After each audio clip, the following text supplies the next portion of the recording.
Hello everybody, welcome back to another day at ECL. I am Exner, I'm joined here by Anthran. We've got a really exciting day of South American Counter-Strike for you all, and looking forward to some big teams playing some big games here today. It kind of looks like it's the veterans versus, I won't necessarily call them unproven, but an upcoming name in South America in Fluxo, where it almost feels like they've been bouncing around the lower echelons of this region for some time. They haven't made a ton of roster moves in recent memory. And it's weird. This whole team is kind of like a mixed bag for me because sometimes they're just the best team in the region. Like, there's nobody that can really touch them, and then other times they're just nowhere to be found. And it almost comes down to the individuals entirely, it feels. Inconsistencies have plagued this team since the formation of the roster, and it feels like it's a coin toss going into any one of their games as to whether or not they're going to come out with a swing. Yeah, 100% agree with you. Believe we have the schedule ready for you all, and we can take a look at some of the action that we have involved today. But, oh wait, never mind. That's just our schedule here. It's just Imperial versus Fluxo, so there you are. There you have it. We do have the standings, though. That's what I was trying to get out. And we'll take a look because, as we said, I think so far this season, right now what we're getting is the Clash of the Titans here in ECL. You mentioned it, and I think you brought up an interesting point. It's that experience coming through from Imperial versus Fluxo, who are more of the challengers here and up-and-comers, which is interesting because Imperial have kind of a mix of those two, right? We talk about No Way and Decency and their rise in form here over the last couple of months, but those two players right there, those two individuals are something that really excites me in this squad, and Imperial, I think, have hit that perfect fine line of gathering that veteran experience and then bringing it with very exciting firepower that I think is something that South America has kind of been missing. Yeah, I mean, look, man, I like it, as you said. There's really not much more to say than that, and I think the biggest thing right now for Imperial is the fact that they've got a ton of XP, not just in the players and veterancy, but in events surrounding ECL. It's not just a team that's, you know, few and far between with the opportunities they're given, but in almost every single South American event, you are going to end up seeing this team. And not just South American events, it's not limited to that. They've been playing Tier 1 opposition, they've been playing in Tier 1 events, they've been going pretty much everywhere over the world, and whether they're some contender for like global Counter-Strike or not, they're still easily one of, if not the best team in their region. I mean, with the current, I almost want to say lack of form from teams like Furia, there is a complete open hole for a team to come out is the South American team. And as you said, with the recent additions of Decency and No Way, with these two popping off the way they are and being as reliable as they have been, it takes a lot of pressures off of those veterans to be the difference makers, which sometimes in the past with old Imperial lineups has been an issue. You're looking towards some of the players who typically, and usually, you know, around then it was maybe Henny when he'd come into the roster, Phelps, Vinny every now and again, but it always felt like you needed one or two people to show up or else Imperial was going to lose. Now it doesn't really feel like that, whereas you got the ball spread out a lot more. Yeah, I 100% agree with you. It does feel like the roles have kind of separated and the weight has been distributed throughout the entire team. It makes it for a very exciting roster.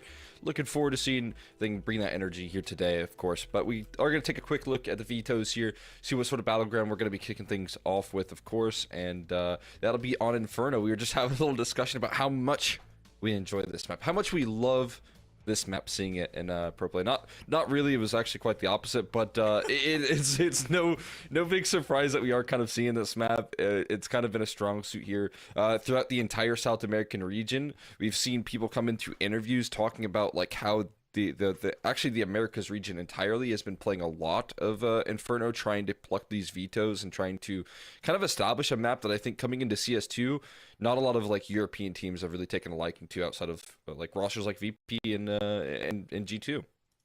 The one thing that really surprises me about this veto is I know you said, you know, the whole spiel about wanting to pluck over Inferno, wanting to maybe improve on it, to have it as like a swing map in your back pocket. I'm kind of surprised to see Imperial ban out Vertigo toward the end, because while they aren't like massive fans of it, and I guess nor are Fluxo, I would have expected maybe leniency there. Again, it could really just come down to wanting to play the map more. Obviously, it's one of their best in their entourage currently, so it's not entirely surprising. But Fluxo, I feel, are a little unproven on Vertigo in the terms of like higher end teams and higher end wins, which could certainly be something that is looked into in the future for this veto, especially coming into the next best of one for Imperial. But this feels like it's going to be a lot more of a toss-up to me in either Imperial or Fluxo taking it home. I don't think it's too crazy to say there's a world where Fluxo takes it, but again, it just mainly feels like this team wins and loses based on who shows up better on the day. Yeah. Well, let's bring up that player to watch here that we elected out of the gates here. I think there's a lot. We were actually having a tough time zoning in on one individual player. We ended up with Henny, which I'm pretty excited about here. Obviously, again, that op head-to-head here. Watching Henny kind of be still like an influential piece in the clutches, especially going to be necessary on a map like Inferno here as well. I feel like you can talk a lot about, you know, the rise in performance here, that Henny coming into this one looking like a lot more of an inspired player, whereas on the other end of Fluxo, you do have to ask, you know, is Zevi delivering those same peaks that we were really excited about in 2023? Yeah, I think it's kind of the shifting of players really getting used to CS2, because, I mean, obviously we've been in this game for quite some time now, but we still aren't really seeing the full unwound emphasis of players who used to be like fraggers and stars in Global Offensive shifting over to CS2, and I think you talk about players being inspired.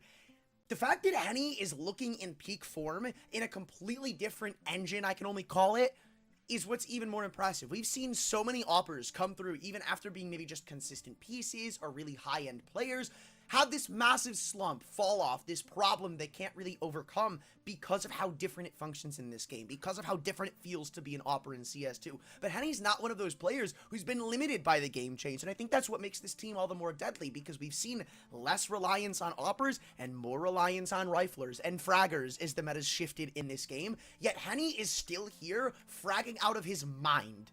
Yeah, I mean, for me, it isn't even that, like, this is necessarily, like, the best form I've seen out of Henny, because obviously we've seen, like, much greater work be done in rosters previous. We've seen him do better work in Fury over the grand scheme of, like, individual play. We've seen better work in teams in the past, but what is still, like, exciting for this player is that I think, again, he's being able to be more influential. He looks a lot more inspired than his time in between Furia and Imperial, so that's really good news here. I think when you have this player that's playing with confidence, when it seems like this roster is excited to hop into the server with every game, that gives me a lot more inspiration that this team can do really good work, as well as I think Vinny seems to be playing really comfortable off the back of like how Henny wants to play his game, and especially when you talk about like targets, these game plans here between Fluxo and Imperial, I think that is one of the bigger factors as well, is that you know, Imperial's a roster that's coming through with a lot of exciting direction,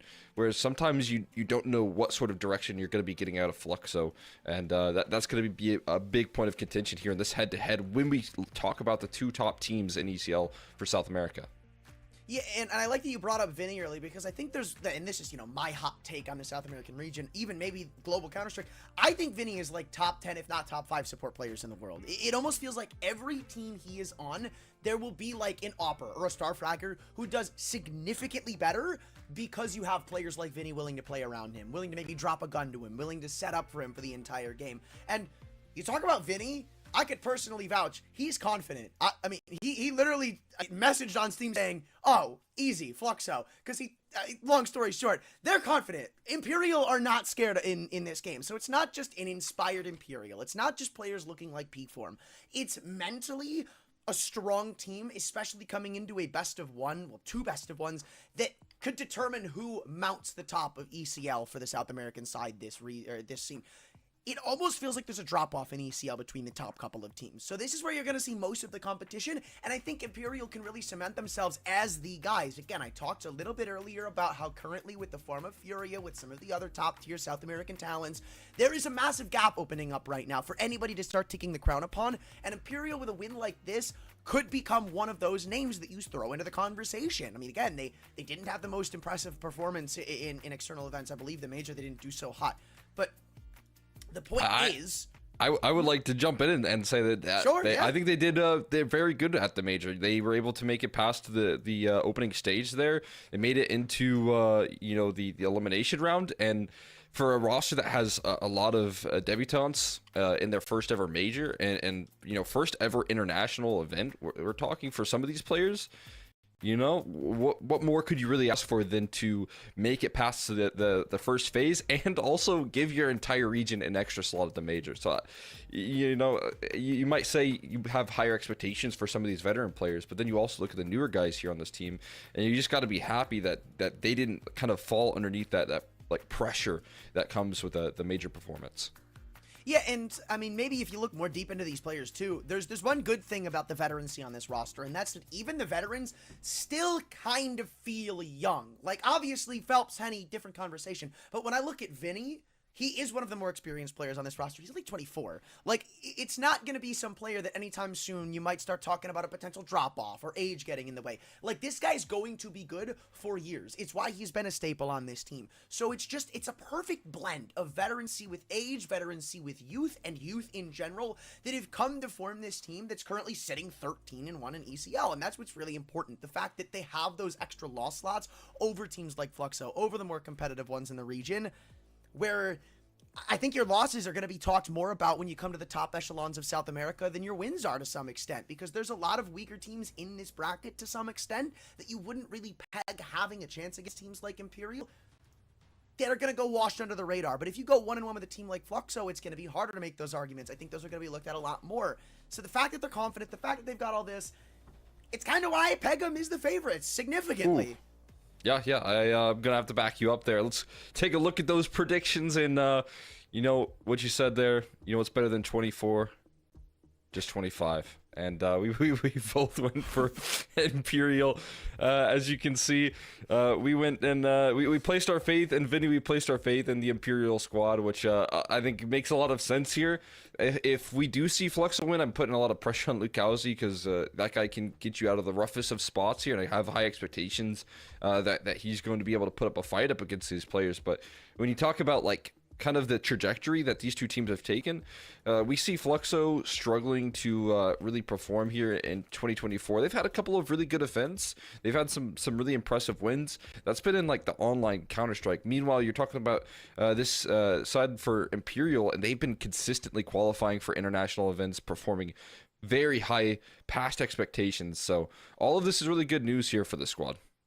And again, we have to talk about their wins. You speak of this team being one of the ones to progress past the opening stage of the major, obviously. Even though I still think I would have liked to see them go further, I think there were a lot of winnable games that we didn't get to see the best out of them in. There are still some pretty good results here. I mean, the fact is they took a map off of Virtus Pro, a map, best of ones. It's always really difficult to actually gauge how far a team can go based off of that. Mm-hmm. But alongside that, I mean, you've got close games with Heroic. You've got wins over Ends. You've got close games with teams like Monty and FaZe. There's so many good names in there that really makes it hard to hedge bets on the underdogs in Fluxo. Maybe even just the fact that it's the online environment, that's one thing that Fluxo are a little more comfortable in. But the fact is, this is still a team that didn't do horribly at the Blast Spring Showdown. So, like, it's again, it's hard to even say that Fluxo have a massive advantage in the online field because Imperial aren't just an offline team. It's not like they're just playing in Tier 1 LAN events. They're playing everywhere in the region. They're playing everywhere in the world. I don't really see much of an advantage, again, beyond maybe players like Lukowski that really tied this back in the favor of Fluxo, even on their A game. I expect it, if that's the case, to be competitive, but we're going to have to see a head-turning kind of Fluxo in order to peg them as favorites or someone to take a map. Yeah, I 100% agree. That's the big kicker for me, is that it really is heavily relying on individual play. Like you said, we're not dealing with a team that has struggled to make it through things like qualifiers. Not even talking about a team that's struggled in this season of ECL. Surely you've taken a couple of best-of-1 losses, but these are our two top-charted rosters playing up against each other right now in this matchup. So very clearly, both of these teams super comfortable here in the online play. That being said, guys, before we hop into some of those online plays, as you can tell from our non-stop yapping, that we are having a little bit of a tech issue to start things off. So we're going to be tossing to a quick break, and once we come back, we'll have Inferno for you.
Still a little more yapping before we actually get into Inferno, but the point is still the fact that Imperial are significant favorites. Now, again, I really have no idea what we're going to see out of Fluxo on Inferno. Now, as you've mentioned before, sometimes it feels like Fluxo lack direction on T side, which isn't really going to be providing you much leniency on a map like Inferno whatsoever. Now, the one benefit is, they won the knife, a little bit of a spoiler, they'll at least get to subvert that problem for now. But eventually they're going to have to tackle it head on, and I really only see the way that changes based on maybe if they do, like, really good in the first half on CT, is also assuming they start defense. So, you know, obviously that's still up in the air. Yeah, they should be starting CT, I'd imagine. But again, the one person that I think bails them out when the struggle for, like, consistency and the calling is that you have a high impact, you have a high amount of, like, entry prowess from Lucauzi, and again, that's like your big game plan. That's like your big, you know, when you need a bailout, when you need someone to lift you across the finish line here for Fluxo, that's usually who they call upon here. I don't hate that idea, I don't hate that prospect, but you know, I feel like this team needs more of a well-rounded, like, approach to some of these T sides sometimes, and I feel like they've had a lot of time to discover that here, and especially when, like, pressure is applied, sometimes you don't see that same sort of format of Lucauzi, so we'll see if that comes through, because this is a bit of a high-pressure game when you talk about just building up confidence here. If you're Fluxo, you want to be able to show that, you know, Imperial, they had some good land runs, but we can still keep up, you know, a good sense of competition here versus this squad. I think it's also big in the sense that this record they have right now is very daunting. 14-4. This is one of those games that's going to tell you how legitimate that score is. If you go and get blown out by Imperial in both best of ones, you might just be SOL. It might be one of those kind of fraudulent records that almost leads you to be underdogs in one of your first playoff games. So I think it's important they're competitive, not only for their team's future, but for this event in general. Yeah, 100%. That's where the pressure is going to start to arrive. That's going to be where you really do get tested. So facing up against some of these top dogs is going to be a good test there. And Phelps quickly puts one to rest. Right, nice little opening duel closed out. And now we've got a crossfire here. VSM and Lucauzi tasked with holding off this A side entirely. Lucauzi swings for the fences here. Gets one in a second with the dualies already. It's still going to be the A side vulnerable. He's running out of ammo. Only 3 bullets left with the Berettas with a 1-tap out of his dualies. He can't reload. Only 2 shots left, and he's going to get overwhelmed. talked about needing to see impact. That's exactly what he's just given, and he's given Decenty a chance at a 1v2. Plants could guarantee, but Tails the next problem. Swinging around, nice headshot, second scene. You got 8 HP to play with, my boy. That's it. Headshot or bust. He swings out wide. Good damage on the first couple. Now we're about even Stevens. And as he continues to go in, K just isn't ready. A 1v2 to kick off Imperial's run. Okay. What a start right there. A save by Decenty out of the gates. And just a missed opportunity right there to capitalize with Kowsey delivering that impact out of the gates. You see some of the sick mechanics that he's able to bring to the table. Even when he realizes that he can't reload his dual Berettas in time, he gives it a little bit of a go, but he buys so much time for his teammates to rotate in. I mean, realistically, they're dealing with very little on that A side once that opening duel goes awry. Kowsey almost bails him out, but it's just not enough in the clutch. Up against these new guys on the block here, the new exciting Decenty stepping up here in round 1. Well, you're not stepping forward anywhere here. Instead, it's just a passive hold as he awaits his enemies to approach him through the apartments. Fluxo, though, granted with some, let's say, rather eager map control, don't seem to press to try and move further. Instead, it's the Mac 10's job to make entries happen at B. And Kowsey is happy to pluck No Way out of the server. And he didn't move. I'm gonna say, you gotta start to ask yourself, is this a game of damage control, or is this really maybe not as free as initially expected? You've got a little damage on Henny, which isn't gonna matter much, but that deagle of Kowsey has me a little nervous, and VSM, that's an extra spot on Vinny. Yeah, I mean, I'd have a little bit more confidence here right now if it was a better purchase, if they were bringing more to the table right now, but it's just not a lot. VSM is getting a lot of info here, tussling with these duels. The end goal is going to be towards that B side, and eventually Decenty does deal with some of the pressure. Hesitation lessons here as they make their move on in towards that B bomb site, and reality just starts to set in. Don't have to do too much damage control, only that one casualty, No Way. Catching a stray deagle there from Kowsey, but no more. Rolling on through. I'm surprised to see a motion for a save already. I mean, you didn't buy here, right? So, like, you can only really stand to benefit from going for maybe an extra kill or two, maybe find a gun. I think that's why he's changed his mind and actually retreating through CT spawn. One alarming thing, though, is that there's only currently one man on the site. It's Henny, and to deal with a long-range duel is a little alarming on a Mac 10, however. Doesn't seem like they've let themselves enough time to cause a ruckus out of that. Still, I'm a little intrigued as to why this deagle is getting brought to the next for Kowsey. I think risk reward certainly favored him going for an extra weapon like an SMG or a rifle. But the outcome of the round does not shift whatsoever because of it. Still 2-0 start for Imperial. And even though there was a worrying part at the beginning, it seems they've covered it up pretty nicely. Yeah, we're min-maxing this game to the T here on Inferno. That's my biggest gripe with it sometimes, is I see those sort of saves and I'm like, just why? I think, like you said, the risk-reward factor is always there. If you land one kill, you take at least $1,000 out of the pocket and the gun value. But, all that being considered, we still get that gun round rolling out pretty quickly. Quick jump spot from Kowsey, stuck between flames right now. He's actually encapsulated here in Boiler for now. Oh my goodness. K is not fighting here. Should be, what, 3 car control? Pretty much guaranteed. And Vinny's leading. That feels like it's something shocking. He's going in a lot with this UMP, and I like the confidence, but maybe as a whole, the team is getting a little too over-eager as Decenty gives himself up in the apartment. But the rifle's gone. Something worth noting is VSM not only holds on to the map control, but gets info on a second player's presence and ult behind it. That's good info here. They're looking for more. This is a lot of confidence out of Fluxo. And the info gathering mission here is Zevi, though he should have been heard making these moves. Definitely heard now. He's got to be careful. Oh! Utility out. That makes the job easy for Phelps. And a free reply now. We're back to a 4v4. And we see a massive gamble on the map right now here for Fluxo. There's 3 players leaning over towards this B side. And if the bomb heads over towards A, the pressure is going to be entirely on VSM's shoulder to hold off. This might be a split. Here's the problem right now. The fact is Imperial maintain control of the entire map as it stands. Fluxo have no idea where they want to go. Right now, their only hope in this round is VSM doing something miracle-esque from Pit. And right now, the only thing helping him is a smoke thrown by his... Well, I thought it was his teammate, but no, it's just him himself. And as soon as it fades, all hell breaks loose. You said it earlier, it was a gamble from Fluxo, and they're leaning in the wrong direction. They put it all on red. Seems like they've spun up black. It's tough here. VSM hold that line, immediately takes care of the first. He's got to find a whole lot more than that. Oh! The trade comes through quickly, and now comes through that A side retake effort here. Just enough time for that bomb plant. And again, how interested are Fluxo for their first gun round to go for this? You've got Che on no HP, you've got no utility, and you've got no kits. So the choice is yours if you want to go for this. And I think I know their answer. Problem was how frequent or less recent that smoke was, right? That was up before they could even think to come back into the site. So you're killing 10 seconds there before you can even think to move back in. You can't set up. You can't really do much. So really just not a big world that things go your way for Fluxo. I get it, but that feels like it's such a hard round to decipher because you get that first kill, all the control in the world toward the apartments. And I think it's just a little overzealousness from a few individuals on Fluxo. You said it yourself, Zevi had to be careful in Boiler. He wasn't, seemed very haphazard. The kill was essentially handed to Phelps. And from there, it's just a disaster waiting to happen. Really no map control around the board when Zevi starts his retreat. They've given up brackets, apartments, banana. They have almost no counter utility. He's destined from failure after that 4-on-5.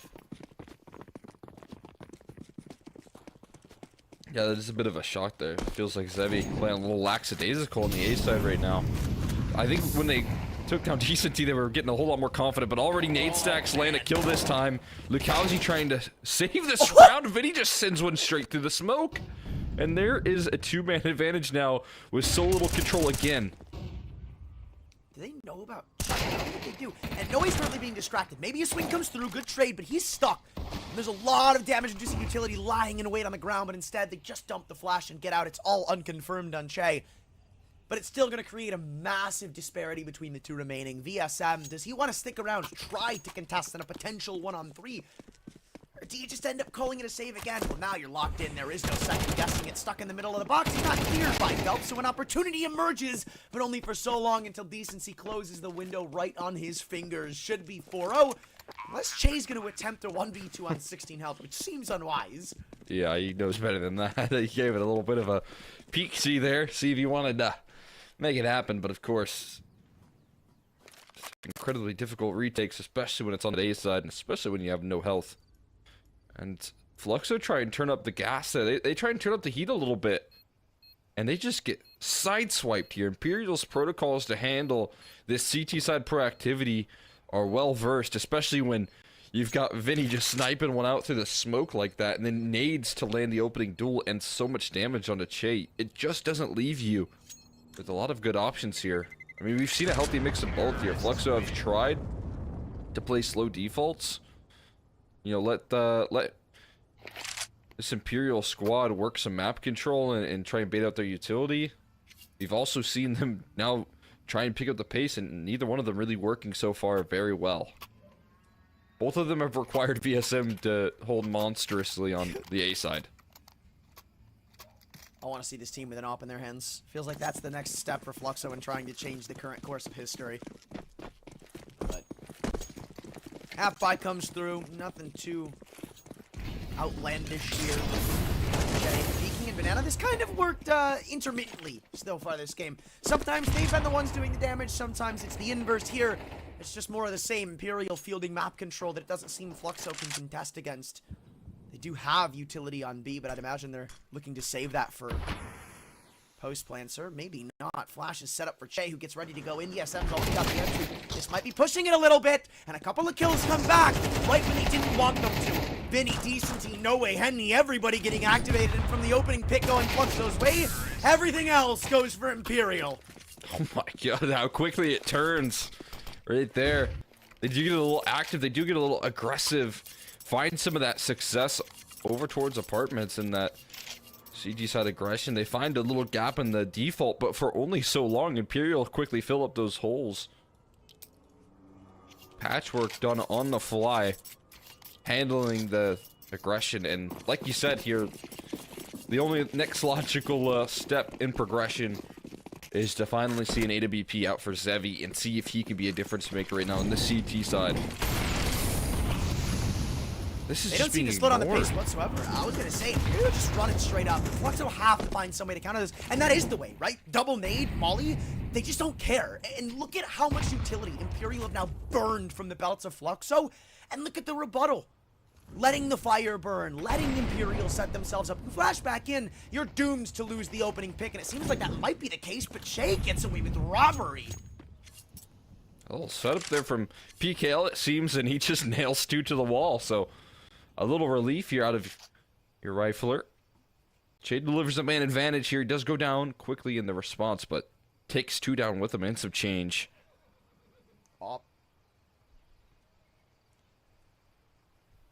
BSM ready to push the issue right now. This is a tough head-to-head between him and Decent. He gets spotted and drops immediately.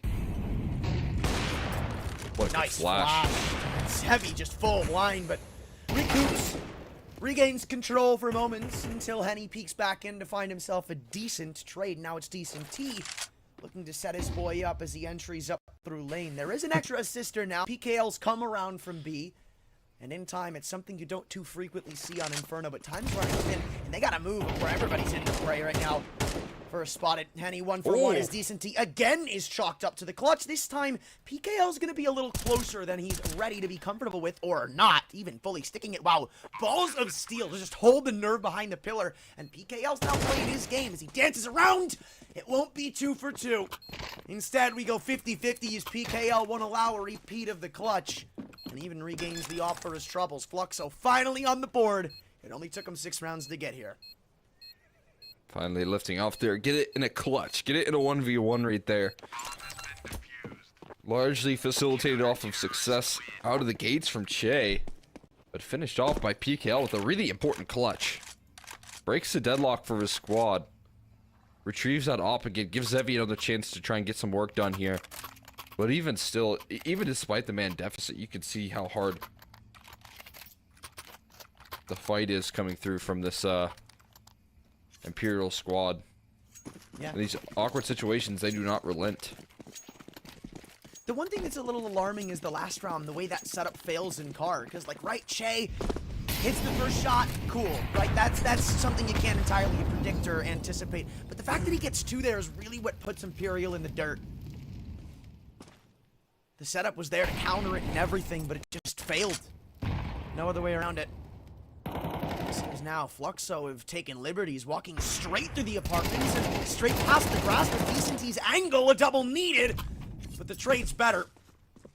Now it'll be No Way and Henny fighting from the deficit in 2-on-4.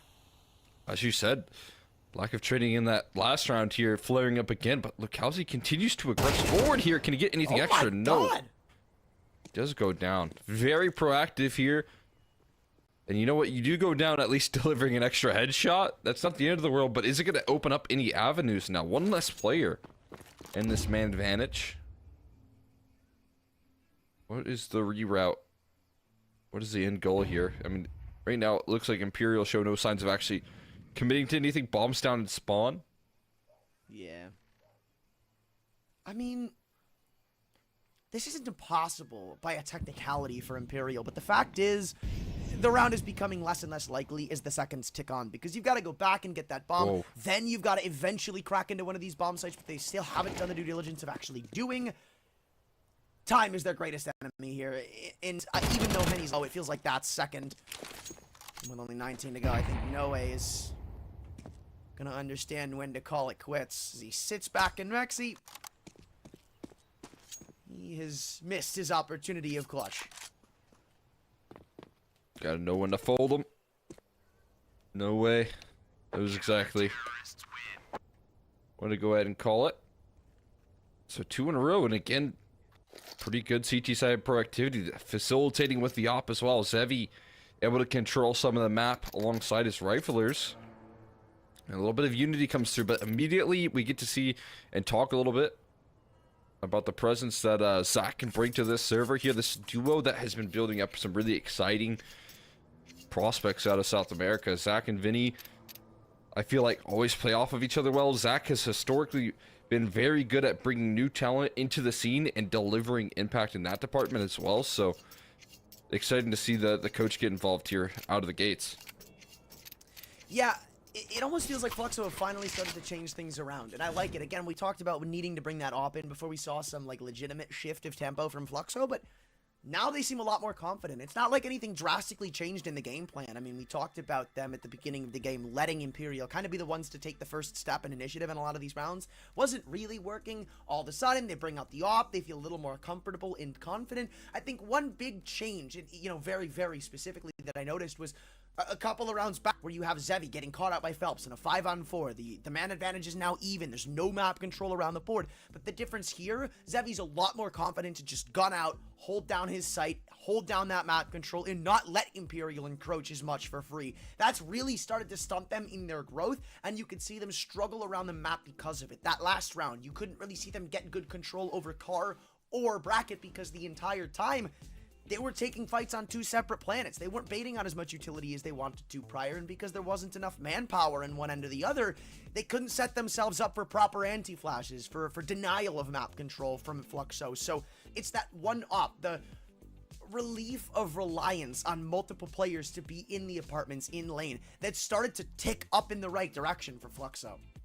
Yeah, and I think one thing that I've really liked out of this Imperial roster into like this year, the 2024, as opposed to, you know, prior to some of these changes that they've recently implemented when they've added decency in no way, is that the trading has been a lot more effective here. And, you know, when Flux are able to kind of pluck at that strong suit that this team has on the T side, you know, that's kind of where they're going to need to succeed in. That's where they're going to need to change the tide here on the CT side, because as we've said, if you want to build yourself a really good chance to pull this upset off, I think delivering on the defense is going to be a pretty big task for Fluxo, considering the struggles that sometimes this T side can bring to this team. And the problem is you still have the rest of the half to go. Best case scenario, you're ending at 7-5. It still feels like you're going to want that pistol before you have any legitimate comfort on that offense.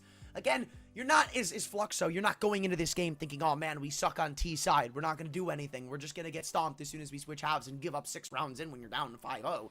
But it still is lacking a foundation for that second half. Obviously, all has been good and well for these last 2 rounds. There's no taking that away from them, but there have still been some holes. In the first one they win, I give a lot of credit to Che, who finds 2 kills in a spot he should never be finding that much success in. The trade was pretty lackadaisical from Imperial when they went back in for the refrag on Banana. You know, the flash was played perfectly in anti. You didn't have anybody looking at it beyond I think Kenny, who was, you know, backed up by 2 separate players. The fact is, they've given a lot of success to the individuals. Even though it's 5-0, we can give credit to the opening duel statistic for Fluxo, because in almost every one of these rounds, they've won it. We'll see if they can keep it that way, or if this CT side has come to play here more for Fluxo. As we get back into another chance at a gun round. This might be their last chance, though. The money has dwindled after a couple of losses in a row, but they have just enough to bring back every tool, including a T-side hitting up here, putting a little more emphasis on gathering some success in that department. Look at this banana control, though, from Lukowski. He's diving down towards deep, and then there's just smoked off stairs to clear that, and this is going to put a lot of awkward pressure here on what this T-side wants to do early, but it does cost you a lot of utility as well. It feels like they didn't take a massive advantage off of the isolations gathered by that util set. I mean, they didn't really try to go for a mid-fight. They didn't flash Zevi in for a peek, maybe. And you had a completely hanging pawn in Phelps who could not have any trade potential. But bottom line is, you still got Zevi holding down lane. You still got Che backing him up from Arch. Things are fine and well for Fluxo now. But that hole in your belts is going to be felt soon as Imperial continue to bleed you dry. It's a nice stack, read properly, executed a little poorly. Henny gets the opener on Zevi and finally takes an op duel. And he wins it. That's that op coming through. That's that extra element here for Imperial, adding one to their arsenal as well. Keeping things contained on this A side. Henny finds another entry. 2 entries on this round. And it's just, again, one man to defend this A side here. Che has it all to do, all on his shoulders. Delivers 1 quick kill here, staying alive, but shooting all of his ammo down range. How much more can he find? Nothing else. And is it enough even to encourage this retake? I don't think so. I mean, Imperial are going to come away with this round, right? But that doesn't mean we can't point out the problem that's still seemingly consistent for Imperial there. How does Che find 2? I mean, he is playing out of his mind, right? We can give him that, but first one, sure. Second one, little skeptical. It feels like there should be so much more presence in focusing on ensuring the trade comes through onto Che or denying any future success. Because imagine he just hits a baller of a shot on Decenty, right? Like, this is a 2-on-2 all of a sudden. They don't have a ton of utility, but now you're looking at a world where Fluxo may actually fathom the retake, and there's more of a way you lose this round. Yeah, I agree with you. Small little detail there. I feel like it was very delayed on the trade. Once you realize you probably do have that last player on the site, you would think there would be more inspiration. But either way, it's all that pain is nullified by the fact that Henny's just cracked open 2 quick entries, right? Bringing out that op for the first time on this T side and immediately gives so much success to his squad. Make sure that even if we see the best of rounds out of Che, it doesn't get out of control. It doesn't even get into contention. And those small details, they could cost you, but it didn't in this occasion. And it is right back to tough territory here. You got Che with an armor and a USB. Trying to maybe distract there. Hopefully you could pick up a gun. Something along those lines. But really just prioritizing setting up his rifler. This PKL looking to progress forward. Oh! Another chance for Henny. Oh my god. Oh my lord, he is taking a lot of damage. I even thought PKL was just going to run it forward, see if he can't take a kill out of it. Man, everything seems to be adding up well for Fluxo. Yeah, damage has come through onto Lakowski, but beyond that, look at the blows Imperial have taken in the opening stages. That's a lot of damage. A lot of hesitation going to be kicking in when you have these sort of lower HP bars for some of these individuals. So these rifles doing a lot of heavy lifting as well as the utility. But PKL being hurt on the retreat.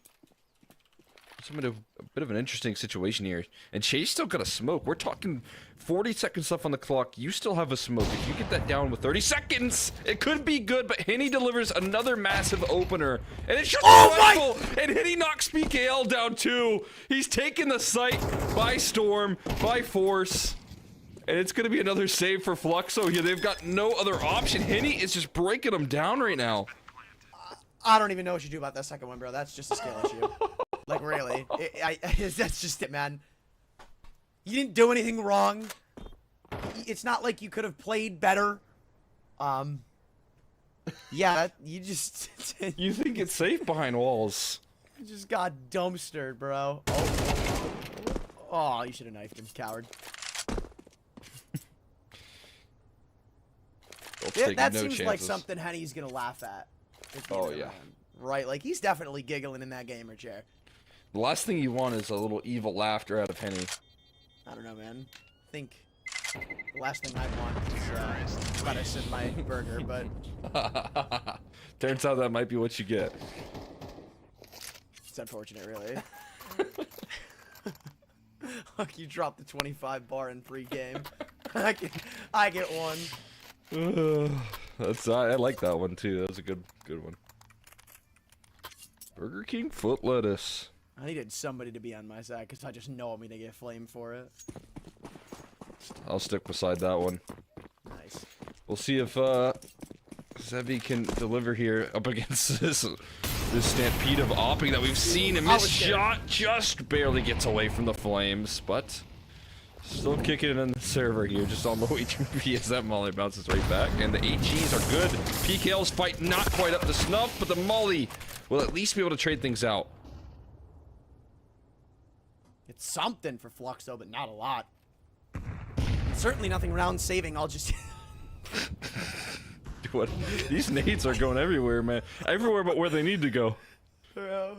VSM's about to be going to the graveyard. Oh my here shortly. god. Oh, wait, no, wait, right? No, wait, right? Vinny, he's just destroyed on that engagement. VSM turns around and blows the head off a Decenty.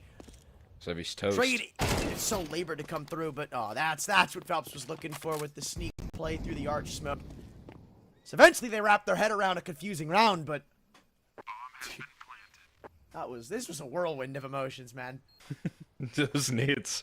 We need to add some Looney Tunes effects to some of these, some of these util. We will see. I mean, again, just another save here. It is whiplash, like you said. It's a roller coaster of emotions as we see all of this flare up into what is a pretty weak ending. Trying to get that up. He gets spotted, and he won't let him save. You won't let him escape. This is a stop, he's already dead kind of moment. I mean, they got the up on a Zevi, so, like, maybe, but the big issue I'm seeing is the fact that we've seen a majority of this defense play out now, and that wasn't our main worry coming in. Like, our main worry was what this T-sided calling is going to present, and you're not building yourself a strong case, I'm just going to say. Yeah, this is a tough team. Tough shot out of the gates from Zevi. Using his hero up, a full effect here out of the gates. That's good news. Gets it on his second try. That same aggressive duel. And look where he already has repositioned to. He's on the other side of the map. He's teleported towards B. That's quick movement here. Does he want more around this corner, though? That's the big question.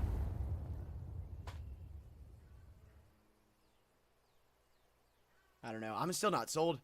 Fluxo, they've had so many opening picks go their way, but the difference here is how fluid Zevi's been. Dancing around the map like it's a dance floor, and doesn't seem Imperial all too ready for him to be here. Only 2 on the defense, I will say. But this is an angle you almost guarantee an off to at least find time running low, but it shouldn't matter. As the shot rattles off, Imperial know they may have guessed wrong. Smoke comes in, so further time bought and delay created. Fluxo, they haven't pulled the rotation off of that, assuming that Imperial are gonna get scared and run away, but that's not what this team is made of. Instead, they're made of a lot of utility and, well, it's a good put together executions into the site. Zevi said it's good for 1, and there he finds it now, needing a trade in the back. Vinny, good bait for Henny's shot, puts them back into a 3-on-3. Yeah, lovely work right there. Tough retake a hand. Might as well give it a go. You're gonna have a gun round in your last here, but Henny just keeps on plucking them apart right now. Henny's having a monstrous half right now. I mean, even in some of these, like, in this round, he is the person that is entering. He's the person that's turning that corner first on B. I don't know if you noticed that, but when that flash came around the corner and that shot popped off from Zevi, it was Henny that was jumping around the corner with an AWP. It's absolutely wild. Mm-hmm. But it that's just feels like anybody on Imperial is willing to do the entry work, right? Right. But when you got Henny playing like this right now, well, why not keep it up?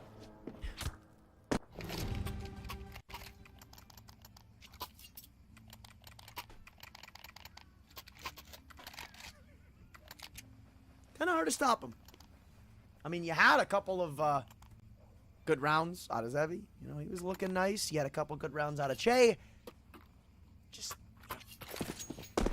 feels like everything isn't necessarily coming together from Flux. So it doesn't really feel like they're getting out aimed per se. It just feels like they have this really good start to a round, and then the finish is a little poor. Oh my lord, that's insane. Vinny almost picks off Zevi for 1 HE, but instead it's Lukowski falling to the big one. And the problems don't end there. Success, like you said, anyone willing to do it here, at least you got an answer back over towards this A side, but there's, or rather B, but there's that full belt of utility.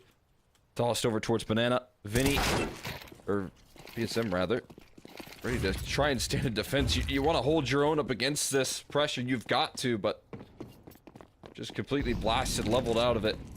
And this time, unfortunately, there isn't much of an option to save. You have to go for it.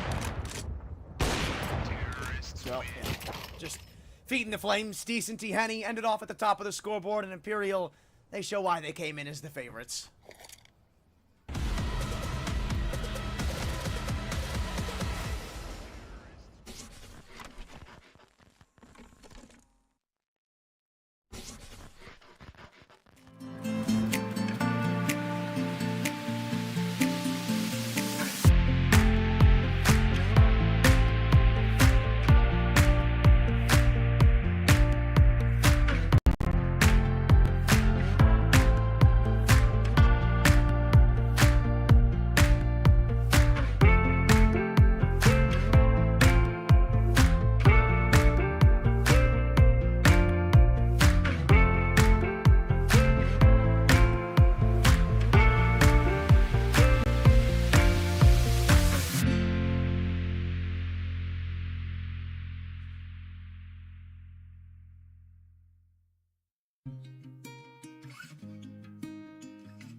you.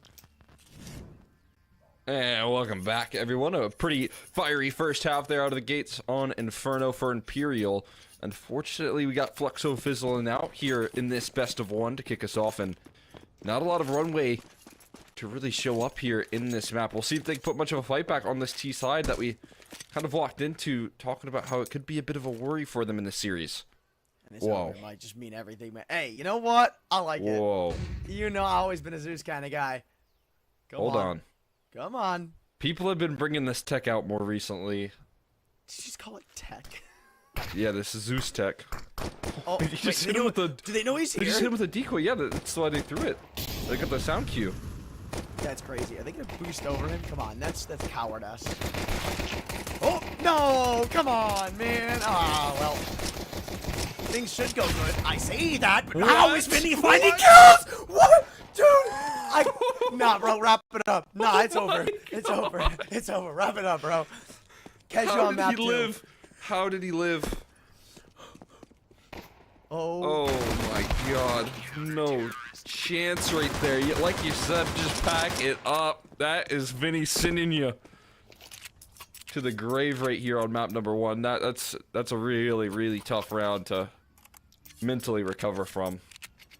Like, the idea There's was no way so that sick setup from worked. Fluxo. Like, it was so sick. They throw a decoy, they get the kill on Henny because of it, they molly the corner, and then they just decide to miss every shot. They missed everything on it. To be fair, he's making his head pretty hard to hit. I'll give him the benefit of the doubt there. Vinny was matrixing those bullets, but sometimes you know body shots will do, and they couldn't even get that downrange. Man, what a save! What a save from Vinny. We got a force buy. Kind of shows the signs of desperation here that are sinking in. What is this? We got more tech out here. Alright. This ain't even all that uncommon. Come on now. They gonna get overwhelmed here? I don't know, looks like they are, but smoke comes through in the nick of time. Vinny won't luck out twice. Or maybe, you know what, he just will. Yeah, that nade. Goodbye, Zevi. And, no way, Phil. Don't do that. That might put him to rest. Just walking through the smoke nonchalant as ever, VSM. Nice kill onto him, but I got really bad news for you. And that bad news is wow, okay, he did not hit no way, but whatever, man. I mean, sure.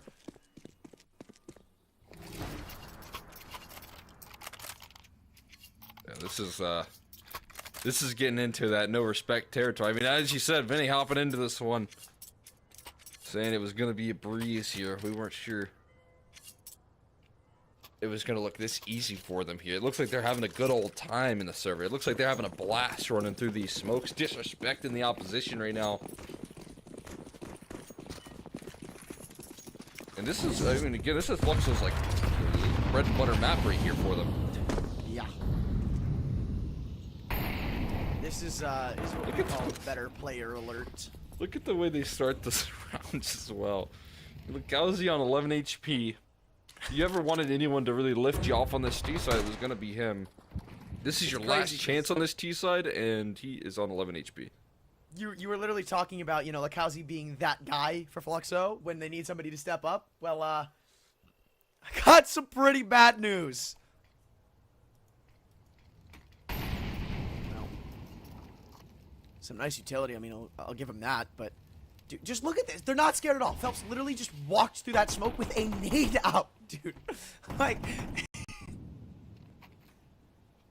I really don't know what else to say about it, man. This is just confidence out of Imperial. And the worst part is, right, Decency can refresh this smoke as soon as it starts to fade. And they've got 47 seconds. Like, it feels Fluxo are really trying to force the issue to the A site. And as soon as that clock hits 35, if he throws the smoke down, the game's over, right? Like, this is all on a timer. Decency just doesn't want to put his gun away, and I think that's the big issue right now. Either that or he's saving it for a Molotov that's never really gonna come. Crossfire could be broken apart, but with 4 players sat on the other end of this wall, it seems like this should be under lock and key. Decency, Henny, both the main contributors, and really everybody's to blame for this, for Imperial. Everything going well. Zevi only killed back. It's a consolation prize for what is the dumpster fire of a map. Yeah, a little little cosmetic kill there towards the tail end, but Imperial gonna be happy with their absolute stomping right there. That rolls on through for what is right now the top of the charts here. Fluxo being the best team, the most consistent team in ECL, now being blasted like this. It really just goes to show how much of a performance Imperial, come back and bring to the table here. It's a great look out of this squad, and again, as we mentioned here in the map, that was one of Fluxo's best maps to play on. That's the problem, right? It's not just some rinky-dink map that we don't ever really see Fluxo pick into. It's the fact that between the two strengths left for both of these teams, well, I say strength, but it was either, a battle of great or a battle of bad, it seems, numbers-wise. Inferno was supposed to be where we saw the best out of Fluxo. Like, it's hard to imagine a world where we switch up the maps and things drastically change. They look, like, massively different. This was just Imperial being a better team around the board. Again, I really want to emphasize that a lot of times on that first half, it was Fluxo finding the opening pick. It was a 5-on-4 in their favor. It's just those mid rounds, those late rounds, when there's maybe like 30, 40 seconds left, that it seems Fluxo can't really get things together. And we saw countless times where Imperial, with about 15 seconds, would execute into a site, would give up numbers sometimes, and still come away the victors. Not even because of clutches, but because of what almost felt like a late round collapse, or maybe even a lack of chemistry out of some of the Fluxo players, which is very atypical. Yeah, I 100% agree with you. That lack of chemistry has haunted this team for, I feel like, a little while now, but we can take a look at a player who was haunting Fluxo as well, and that was Henny. Not only was he dropping these sort of numbers with the op, 110 ADR, which is super impressive, but he wasn't dying much at all in this entire game. He was delivering a lot of opening duels as well. I felt like every time you called upon him there, you were never seeing like, oh, that was a crucial missed shot that cost him around, because he wasn't missing those. He was hitting those every time, and, besting on the T side of Inferno, because that's where he did a lot of this work, right? We didn't see much out of the defensive half. He dropped a lot of these numbers on the T side of Inferno. Yeah. And the one thing that I think we also need to talk about is that when he had the op in his hands, it wasn't just getting impact via killing. It was the fact that we saw him sometimes being the entry, just being the guy to crosshair disrupt by jumping across angles, setting up for somebody else like Vinny or Decenty to come in and find a trade. It was never just go kill, right? And that's the big thing. That's why it feels like Henny is so much more of an inspired player now, because he's not just been doing the basic hopping. He's not just been fishing for openers. He's also setting his team up. He is a jack of all trades, with or without the big green in his hands. It's another reason why Imperial are starting to become one of those scarier names in the South American scene, because it's never just one guy, right? I mean, even though we said Henny was the guy to look at, even though he comes out top of the charts with 110 ADR and 16 impressive kills, Decenty was right behind him. If Henny didn't step up, Decenty did, or maybe No Way would have come to the table. It's not like anybody played poor, it's just that everything was taken aback by Decenty and Henny. Imperial didn't need their other stars to show up. Yeah, I mean, everyone, I think, did their job really well. Outside of those 2 rounds that they lost, or maybe they missed some opportunities on some trades, it looked like they quickly nullified that. I actually think that Henny was a large part in nullifying that, because that was when he first bought those ops, so when that 2-round spree of Fluxo had come through. So definitely an impressive performance here out of Henny, definitely an impressive performance out of the entirety of Imperial, but we'll get to see if they can keep that up. We're going to be tossing it to a short break, and once we come back, we'll bring that second best of 1 out for you.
Man, that felt like a playground for Imperial, where now Fluxo have to somehow change the tides on a map seemingly less comfortable. 13-2 kind of tells you everything you need to know.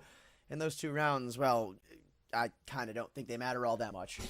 No, they do not matter all that much there, that's for sure. Especially because Imperial call a timeout and then don't really lose from that point forward. It was smooth sailing on, and that's a really good sign for the squad here. Again, this is a team that wants to continue their dominance. This is a roster that's already qualified at the beginning of the year for Pro League, so they just want to keep up with this like online format. They led into the last RMRs and majors with a lot of regional dominance. This was like the most exciting team in the early parts of 2024, and they've continued to show that here. So this is a good look here, and I want to see them continue to develop that strength.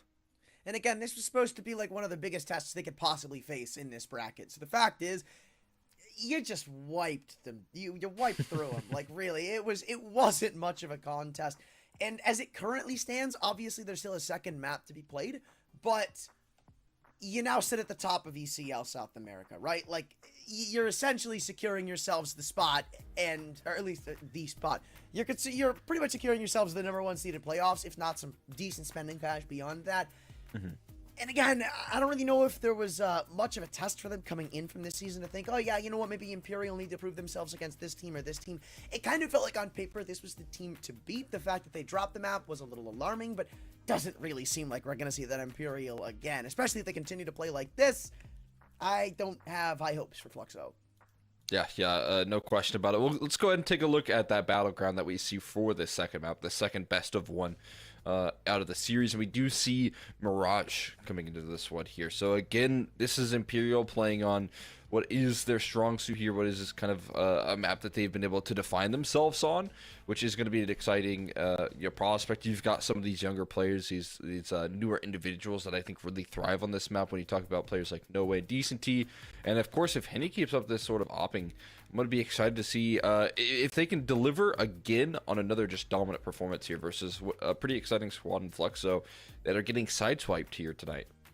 Yeah, we haven't really seen the best of them, that's for sure. And the one thing we talked about coming in was that it feels like Fluxo on any given day are kind of a 50-50, right? Whether they're going to be fighting well or whether they're not going to be putting up much of a contest. Well, for this time around, we decided to switch it, at least on the side of Imperial. No Way has been making money moves on the side of Mirage for a majority of his time under this tenure. I don't expect that to change. Even in their losses, he is fragging out like a maniac. And here, I would imagine it's still going to be more the same. Again, you're going to feel comfortable. You don't feel pressured to be putting up numbers considering everybody's playing decently well. The roles are being filled. Everything's going the way you would expect. With the quick stumble of 2 maps, we've already even seen Imperial bounce back after losing a couple of rounds in a row. So there's really no worries if you're Imperial right now. Yeah, they did just lose to the reason we picked No Way, at least the reason I did, was because you just had that monster map where I think in that first half or something, like in the first 11 rounds he had 27 kills or something like that, I believe it was. But that's the reason I highlighted him here. He's a bit of a specialist, it seems, and obviously I want to see if he can deliver some sort of insane performance like that again. Interestingly enough, they did lose that map. They struggled a lot on their T side versus Fury Academy, who's a team who hasn't actually had a lot of reps in general. So it's good to see them kind of showing up and at least punching well above their weight. But to be fair, I've casted a lot of Fury Academy, and that roster's one map, it's like a one-trick pony, is Mirage. Yes. So the biggest case right there is that you can more so highlight maybe there was a lot of struggles for Imperial, considering they had the players, they had the individuals, but it's playing up against one of your opponent's best maps. So we'll see if that struggle comes through here at all today. Imperial going to be starting on the CT side, and again, excited to see if No Way can deliver that same sort of success that he just showed last week. And remember earlier we talked about the potential problems that Fluxo have had sometimes calling on this T side. Now we get a better taste of that. Not just a handful of rounds, not just a pistol, followed by Rinky Dink Force and whatnot. Here, we really get to see what they're made of, and so far it's not so bad. Utility comes perfectly, damage is stealth, they cross the stairs, and things are looking up for Fluxo in the opening pistol. Bomb plant's a guarantee at this rate, lest they want to fight back from CT spawn, but No Way gets his hands dirty early with Vinny and Decenty now combining. things look to take a drastic turn for the worse. EKL and Che completely isolated from one another, but still working in perfect harmony as Che creeps back up through connector. It's technically a 2-on-2 in the site right now, going for the top. Vinny tries to catch them with the element of surprise, sniping inside of the smoke. Che doesn't realize he's already gotten off of it, but now it may not matter. Henny's arrived, and so has Imperial.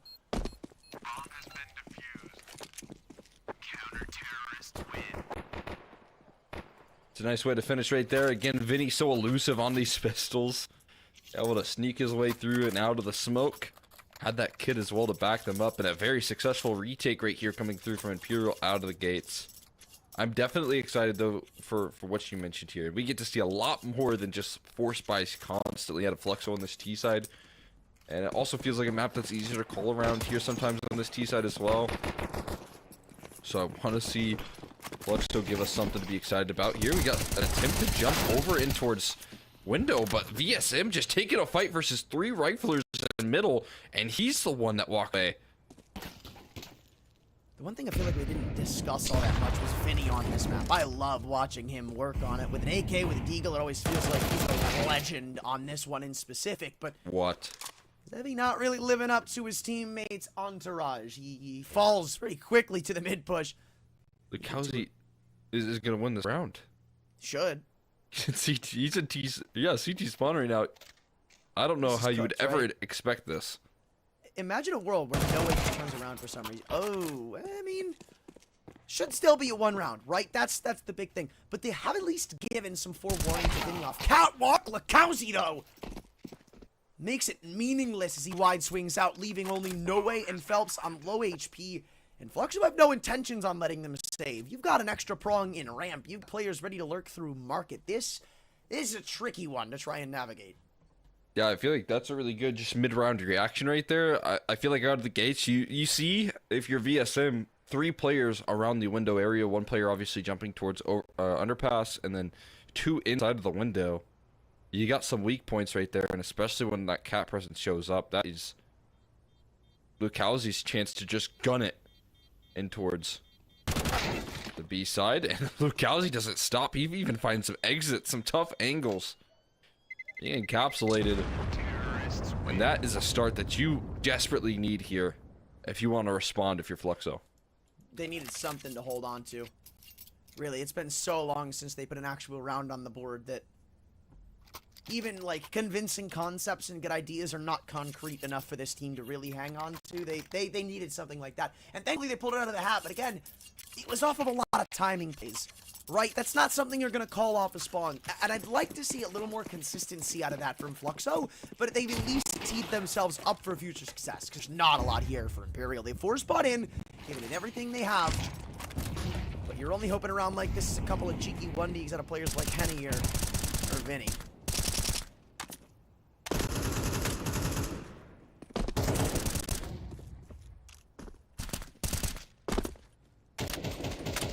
See more confidence in this mid take here out of the gates for Fluxo. It's a good side. Got them a little bit of leg room last time around. Got them a lot of attention turned this way. Got an interesting B setup right now. It's just Phelps over there, boosted up in the corner. This mid pressure continues to evolve here. The bomb is down. It feels like they've got an idea of where they want to go, but no way, no vision, but 1 pluck straight through the smoke. That'll do certainly here for an opener. That's massive. I mean, take a gander at everything that's developing around the map right now. There's 45 seconds. The bomb is top mid. They don't have their destination set just yet. And right now, you waltz into A. It is a trap. It's a stack. And that's currently where Fluxo are shaping to land. Time isn't fancying them. They only have 1 smoke left. And the only thing that's helping them is the fact that Noe isn't too confident in this being an A approach in totality. But then he's got his toes dipped into ramp, rather decent T. So this is worrying. Noah's going to shift back in. There's 18 seconds to go. And they're just looking for the volley right now. Spam under Valk as Henny falls. Still the unknown entity in ramp, but Noe is killing it from CT. Dropping the bomb. Could be the end of the round. And that's exactly what comes through, but in the opposite way. Couple of seconds to spare. It should be Fluxo taking it home. Oh man, that's a terrifying round. Like you said, so much could have gone wrong, but they get the kills to bail them out. And Phelps, who knows there's a couple low HP bars, they're going to give this a go. VSM right around that corner, and a CZ. One bullet would do him in. Another flash. Impossible to avoid here, but he still just lands the headshot, clotheslines him. His reward is going to be an AK, but I think that's enough time ticked off the clock to make this one undoable. And a flank will close him out. Lukowski makes sure that a save is not viable.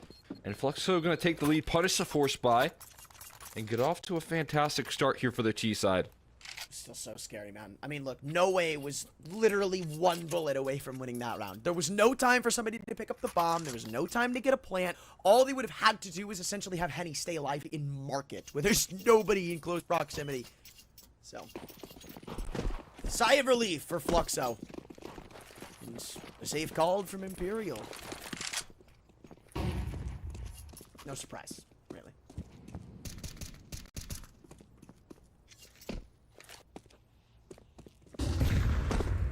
Oh, wow, alright. Why not give him hell up through mid? See what you can or can't do. It's a nice shot, but, yeah, double nade back says absolutely not. Little dunkage right there. Lovely stuff, and a quick work of that one. They want to kind of stampede their way through this map here, it seems. Setting the tone for a lot of aggressive maneuvers out of Fluxo. I mean, so far, that's what we've seen. It's been pretty fast rounds compared to Inferno. We're 4 rounds, or 5 rounds deep now at this time, and no more saving, no more opportunities. We get hunted, we get aggression out of these T side. And I like the sort of direction that Fluxo have come into this one with. When they're ready to spring into action, they sure are ready. And so far, they have not been shying away from fights. There's no way, though, giving himself any sort of opportunity to try and take some duels. Good start. Blasted. Another opener from PKL leads Fluxo in the right direction continuously. Utility used up in window that doesn't seem to do them too much. But I guess it's good enough to force Phelps back into an uncomfortable angle in ladder. Pinned between a molly and a smoke. He takes his chances with the gas. And decides that maybe this is the best route of approach going forward. They don't have a ton of info, and that's a problem. It's pretty much all off a whim right now. That smoke just thrown in ramp is their last of the round. What is the end goal here? Towards that A side, they're leaning. Decency is going to have a lot of forward-facing duels right now as that smoke is going to fade away soon. It's going to rely on him winning these fights right now. Smoke is going to fade eventually, but he can't find multiple. And with No Way on, I don't even know who you really call on right now. Henny with the rifle, but even the op was where he did his work. Still in the A side, sitting on the right side of the coin. He's going to have to hit 2 shots! Which he almost spray transfers onto, but it's unconfirmed damage that Phelps doesn't seem too confident in taking just yet. Maybe if a kill is granted to him in middle, there's more of a world. But he doesn't have a kit. Lukowski maybe itching to jump into the window, give him a quick opportunity, but for now, he's just twiddling his thumbs. Random angles of mid. Phelps eventually peeks in, turned the wrong way, and puts an already done dusted round on the board. 4-1, Fluxo. I'm impressed. Yeah, me too. They're showing some beautiful work here on this T side already. Again, a lot of conviction here, finding themselves in good spots. They're able to find opening duels, and what these rounds kind of end up being is pretty decisive. Good trading rolling out as well. When things do go wrong, it feels like there's always a reply so far. It feels like now it's Fluxo getting that man advantage, which they were consistently doing in the first map, but putting pen to paper in the following parts. That's what really killed them there on Inferno. Here, different story. And VSM, Zevi, and PKL are all contributing to the heroic tale that seems to be Mirage. Aiming for a 5-1 start to the map. It is hot off the presses.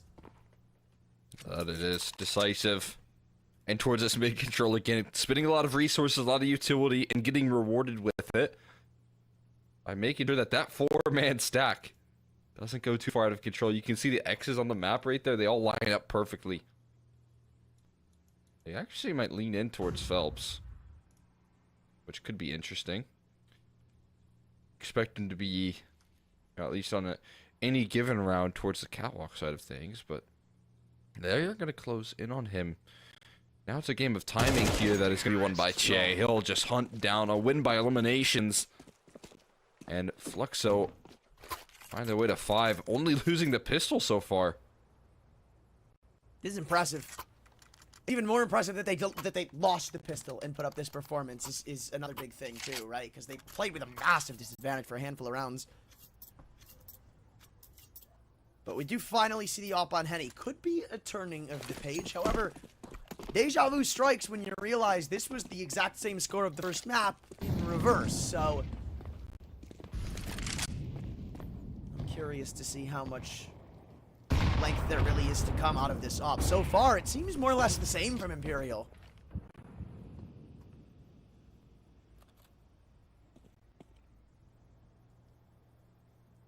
I don't see any big change-ups. It does feel like there's a lot more, at least just numbers straight up on this mid-angle to cover business here. Lukowski again looking to tussle with this pressure.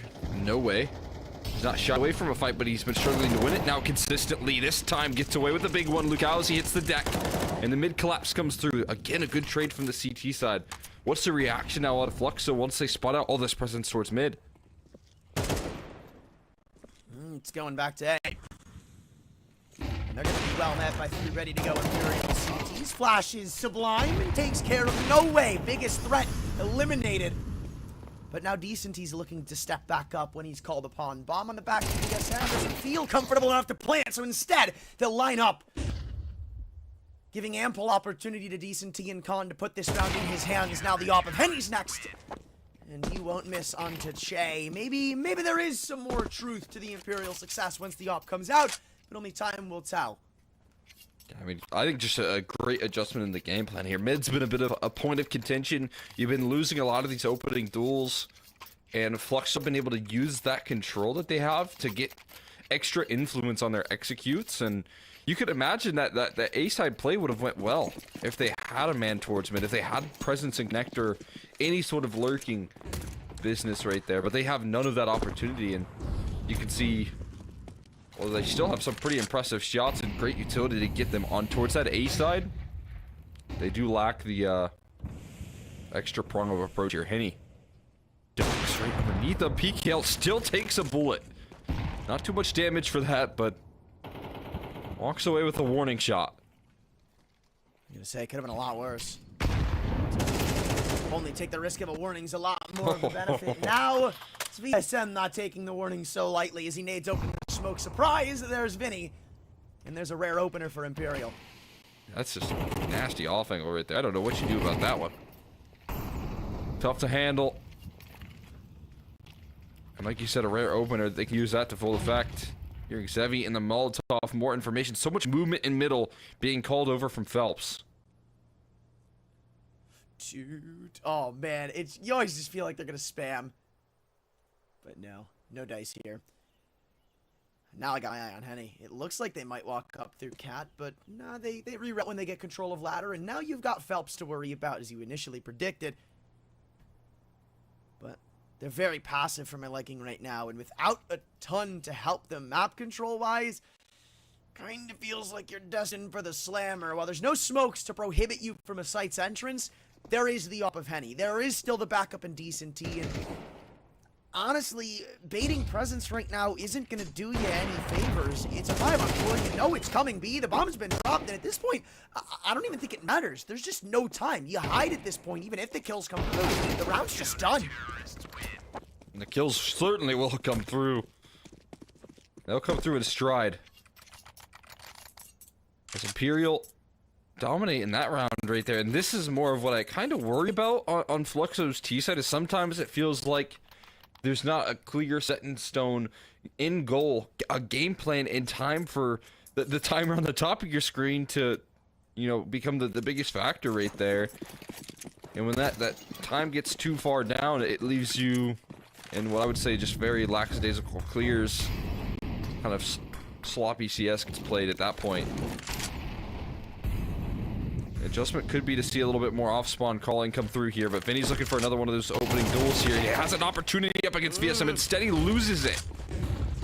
That's what I wanted to see. Opener comes through, you get what you're looking for, you go straight in, but Phelps is ready to counter you at the seams. Peels back to put them on the even stat as he burns inside of the Molotov. Smoke comes through in the nick of time, and he's just looking to stay alive. Every second is crucial. He's bought time perfectly for Henny and Decency to both arrive on the scene, but now the Ops gonna have to start hitting some lights out shots, and it seems he's missed.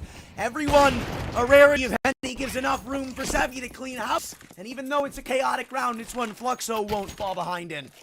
Yeah, finally start to see some misses here out of Henny, and it cost him dearly. You could hear those shots firing off, but you could see nothing in your kill feed favoring Imperial. And a bit of a tough exit right there.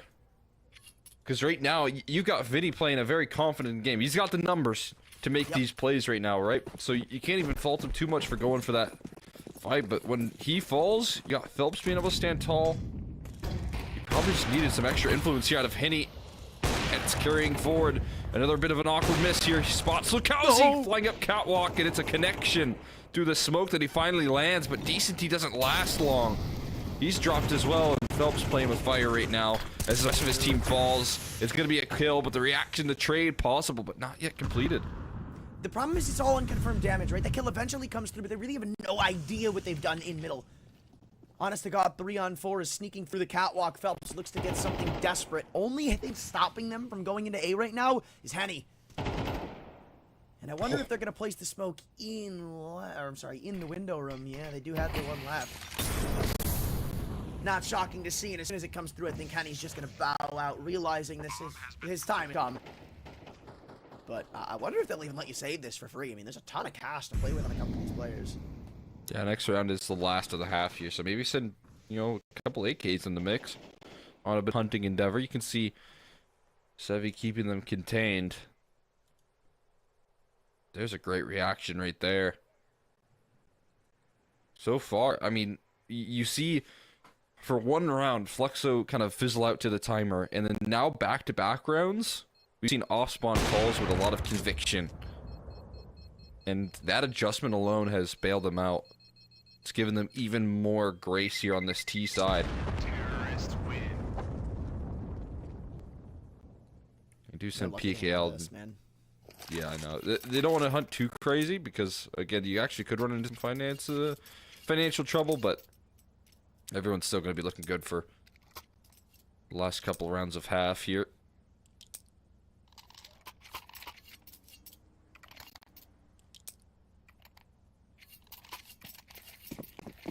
Look, how's he started the run with the op, by the way, here? This might be an interesting pick. He's going to be boosted over towards A right now. Yep. I mean, they kind of have to get desperate with a half buy like this, right? You're not going to win it by sitting back on sites with MP9s at long-range angles. Like, they're going to take some liberties. And I think Fluxo are okay with that, but instead of being okay, they're complacent. Another HE. More likely. No, here we go. Surely not. No way. Oh. Hit it. Oh my God, he almost got it too, man. 2 HEs sent his way. Nice trade from Zevi to answer back. But it's instantly responded on here. Now we have Che as the biggest problem in this round. That Molly is going to flush Phelps out of contention here. Che is still leading people right now. He does not care. Wide swing, one tap, get him out. Leaves Henny and Vinny in desperation. Lukowski, if he goes above this ticket box, could be the biggest mistake of the game. But for now, he's just going to play patient. Tap, fan back in. Vinny was ready the whole time, but it'll only amass damage and an extra dink on the following player. Henny, good anti-flash, good flick, but... That was onto the low Lukowski. It's not really much to go riding off of, so away they go again, allowing Fluxo 8 before the half concludes.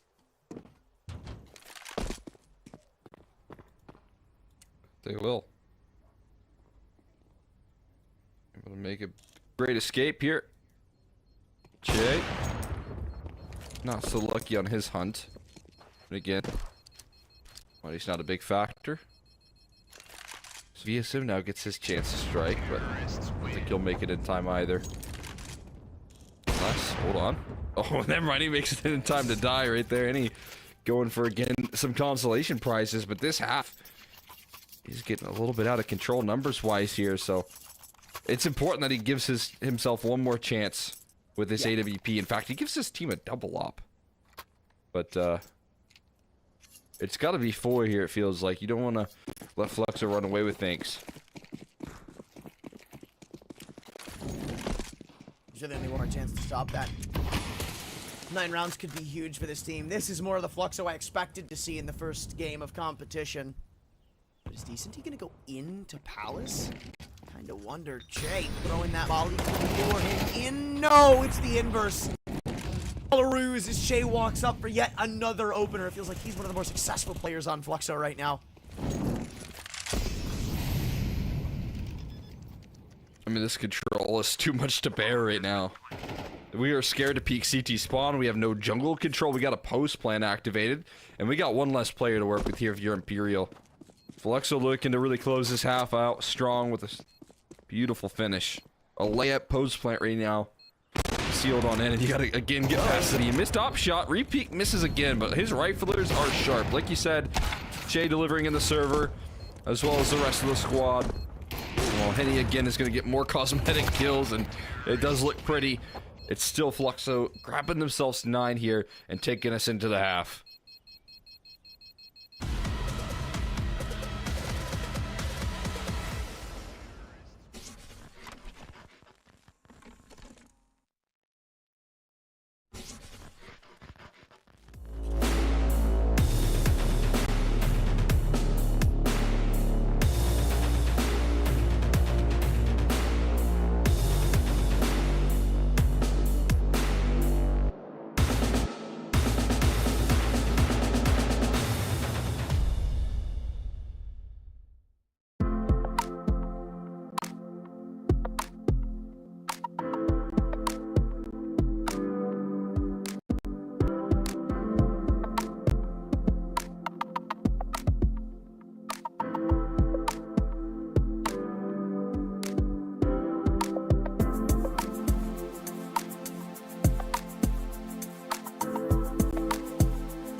Yeah, we are back.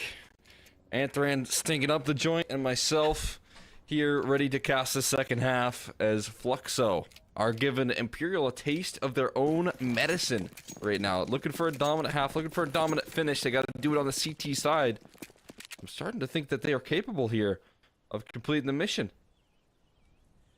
I mean, a pistol win could really start to put him across the finish. Remember, this series has been 3-0 on pistols in the favor of Imperial. Now, Fluxo, they want to change that around right where it would hurt the most.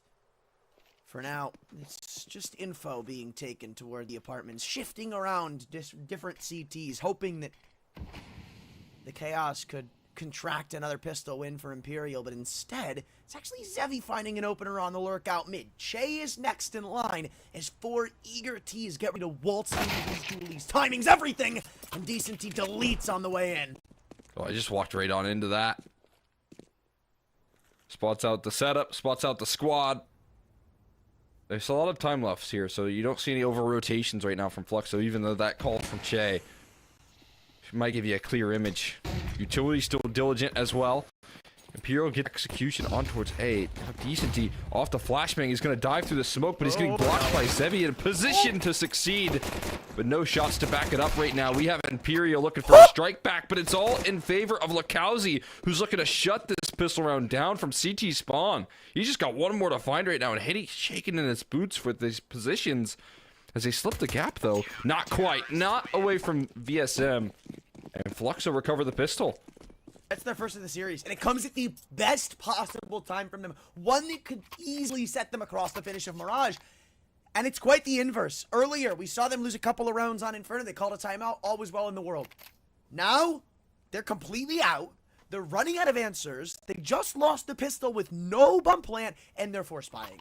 Yeah, I mean, I tell you what, it feels like a mirror image right now. It is just simply Fluxo returning the favor here, saying, did you have fun in that first map? Well, no longer here. We're going to give you the tough result here of getting in that same situation, T-side, having to constantly force until you eventually win a round, if you get the chance to win a round. And that's obviously going to put a lot of limitations on what you can call and what you can do in this second half. And that's just credit to Fluxo putting Imperial in a pretty deep hole. I think everything is going to come down to this round. If they force up and Imperial lose it, you might just call that done and cooked, right? But the only thing we're seeing invested in totality is the Galil and armor buy on Decent T. You know, they'll have a horse in the race, but nothing too insane. So, win or lose, the course may not change all that much. Imperial just looking to put some numbers on the board, get some reason to keep fighting. And for now, it's a very slow-paced approach for it. I mean, Fluxo, they showed aggression in the previous round. We saw them taking fights deep in apps. We saw the first kill come through from Zevi in Underpass. Fighting in ramp, you saw Che walk all the way pretty much in T-spawn. I get what Imperial are going for, but it's a big mix-up from Fluxo, who are just kind of staying rigid. They are holding their ground. Going back to what's worked out as well in that first half, taking a lot of mid control on every defensive round we've seen already. Here we are. No CT side aggression towards A until PKL finally shows up. They were waiting for so long in this round, and finally PKL gives them something to think about. They're shifting up the setup though. PKL's alone. You cannot afford to go down here. Henny is in a pretty awkward off angle. And there's an entry. Wait a second. Oh, boy. Oh. That was like a round-defining kill, yes, in my opinion. Che would have just gotten overwhelmed, outnumbered. Now he's got assistance in spades. 2 surrounding him, 1 in Palace, 1 in Con. Distractions pulled every which way. 8 seconds to go. This one's got done and dusted written all over it. I wonder if they're going to kill after time. Phelps, 2 seconds to go. Running in there with the knife. I liked the idea, but maybe cooked it a little too long. A little bit of vision right there. That's one way to get your kill reward back, or your death reward. But fortunately, doesn't get the knife kill there. Doesn't get to walk away with some extra flair. Instead, they get to walk away with at least a gun round here. Like you said, Decent D, the only one really given much of an investment. They don't get rewarded much for that investment, though. It's only a single casualty on the CG side, and the rifles are still out. You're still up against the full brunt of this defensive Fluxo roster. And you have no room for error here. Yep. Feels like it's everything, especially right now. You can build that foundation that's somewhat safe. You're going to have to start coasting quick. Cruise control will not help you out whatsoever here as Phelps sneaks through connector. Aided by anonymity! Again, it seems he's cooked a little too long. Instead, he's the one getting burnt now in a 5-on-4 Imperial who already can't afford a mistake. They have to work from the back burner. Dude, look at this from Fluxo. They just sent 3 players in mid on a re-aggression.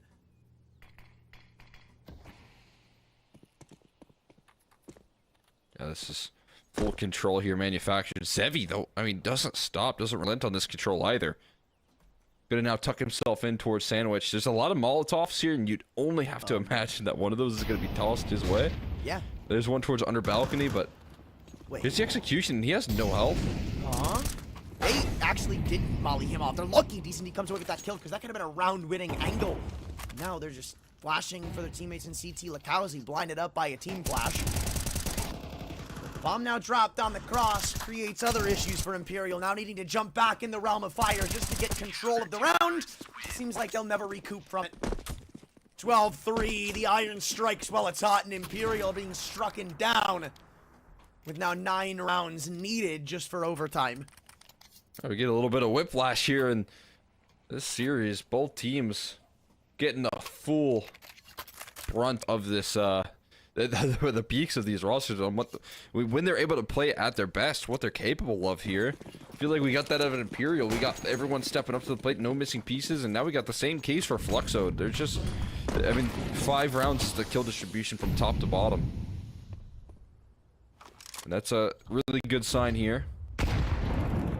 DCT looks to deal with this pressure. There's one opener, but not another. VSM. He's an absolute beast in apartments. They've shut him out. But Zevi is still a hanging pawn, stuck in connector with no real sign of escape. Oh, he pulls the trigger a little too soon, getting Phelps the opening opportunity, and the flash is placed perfect. No rebuttal. And now Vinny creeps the catwalk. Tying doesn't favor. There's still only the one man stuck at B. Molly to prohibit for now, but rotations are few and far between. It's still a game of buying it for the flank. Yeah, K. This is everything, really. Okay, so maybe to get his way a little bit more entrenched into the site, but like you said, it's just about buying time, and maybe not enough time bought. Off the clock here. We'll see how quickly Che can arrive on this flank, but numbers are already being punched in. This is problematic. They've essentially left it all onto the idea that maybe doubling up in the apartments could work, but I think Lakowski realized too late that he can't be taking this. Oh, anyway, he showed his hand. They know where he is. They know he's stuck, spamming through the smoke. They spotted him cross back over to the bench side. Che jumping out. All they need to do is trade, and the game comes to a collapse. Wait, this is not called. They didn't call this. What the? Lakowski, where's the come? I have no idea. Fluxo. They fumble hard. Henny's been given a chance, and so have Imperial. I don't think Lakowski registered it because I was with you. I thought, where was the communication? But Lakowski was still, like, aiming towards bench, even though he saw that cross. So I guess it just wasn't registered on his screen. No one was able to call that. He had snuck his way on through Van. And a missed opportunity right there to seal this one in the easiest fashion. You got a 2v1 post plant, but just barely missed. It's just away from your grasp. And now we'll see how much of a meal really Imperial can take of this one. How much more can they give us out of this game here that felt very over just 20 seconds ago? Oh. Phelps keeping a good times rolling, but Zevi's the first to worry about on catwalk. Pop is this deadly asset right now, and with a shot missed, maybe some respect gained.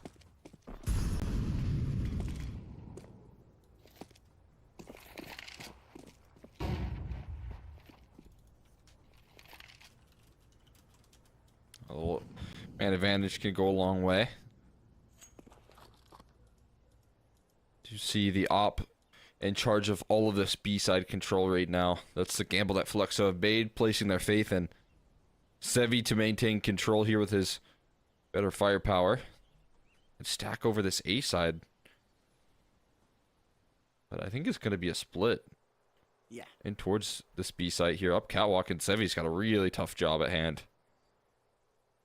And he's not even really properly set to counter this cat push, right? Like, maybe you'll react if they throw some utility, but I mean, what utility, right? Like, Decent T right now is tossing his flashes over to Vinny, and that's the only audio cue you're going to get for the rest of the round. So, Zevi either pretty much wins the round for them or just kind of goes down with the shift to B site. Nice shot on the cross, no way dropped.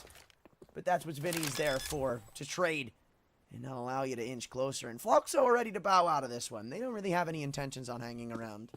Yeah, it was really Zevi your bust. And if Zevi could have maybe found multiples right there, it could have been something, but Catwalk is scaled up so effectively. Just ended, really. Goodness.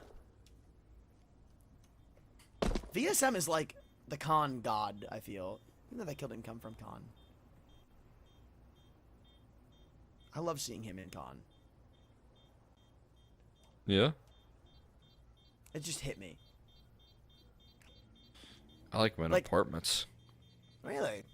Been doing some work there this game so far. Either, you know, he's won them rounds. He's also been... I feel like he's willing to go aggressive enough to where it's not really like a useless apartment flick, you know what I mean? Like, he actually pokes and prods when he's lurking about there, and I feel like that. And then on the CT side, he's already given some in-your-face, like, proactivity that I feel like over the grand scheme of things should make Imperial fear that side of the map.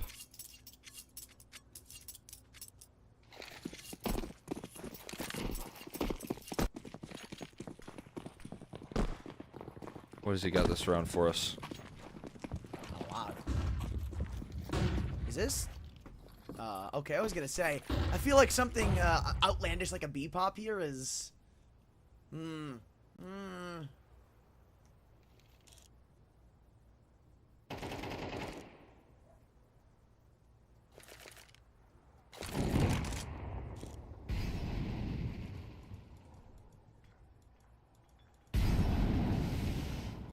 I like the patience from Fluxo here, right? You really want to set your rifles up for success, and it seems like they're placed perfectly.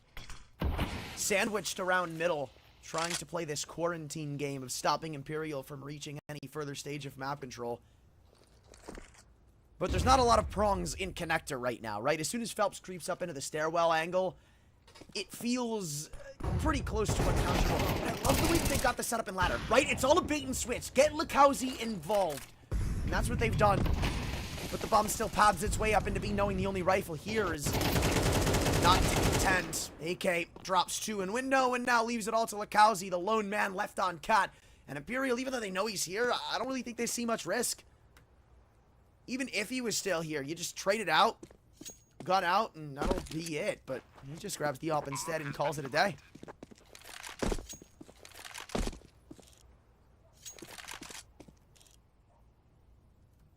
Definitely going to be able to secure this one.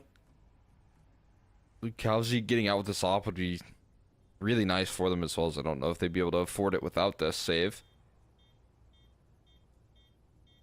Yeah, Imperial sticking around here for a little while longer. They're building up a little bit of steam, a little bit of momentum here going in their favor. These MR12 comebacks, they kind of sneak up on you sometimes, so you got to be careful here if you're Fluxo. Oh my god. Wow. There you go. That's one way to avoid your problems right there. And op saved, that's crucial. Be able to toss that one on over to Zevi. Get all the tools out for another big gun round here. Your next big opportunity to try and seal this one out on in.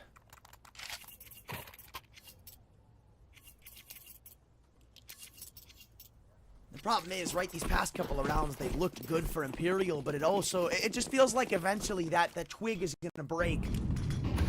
There's a sneeze in the right direction at this rate, and it feels Imperial will be thrusted out of Mirage.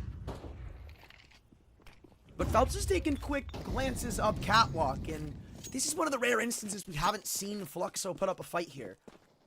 And wait, is he gonna... Nobody's in window either. What is going on? They have taken fights everywhere but mid. Zevi is the only one in close proximity, and I don't think Vinny ever peeks this angle. Without the proper utility to turn that corner. You have a player in ladder who might be able to be the next prong of approach. But you're right here. Looking to avoid this AWP presence here. So far, so good.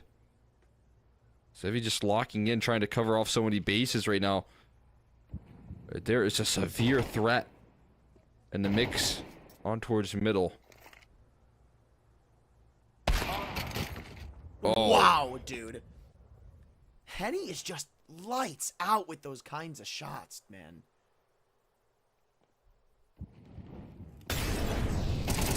Molly flushes VSM out here. He's got all the tasks to do on this B side here. Re-ups on the angle again. Almost takes care of Henny. And there is no presence just yet from No Way, flying in the sky to try and find him. VSM delivers another. It's forcing them into this A side here. It's forcing them into this fight versus Lukowski here in the flames, trying to get his gun out again. Just lands the headshot, but bombs on Catwalk.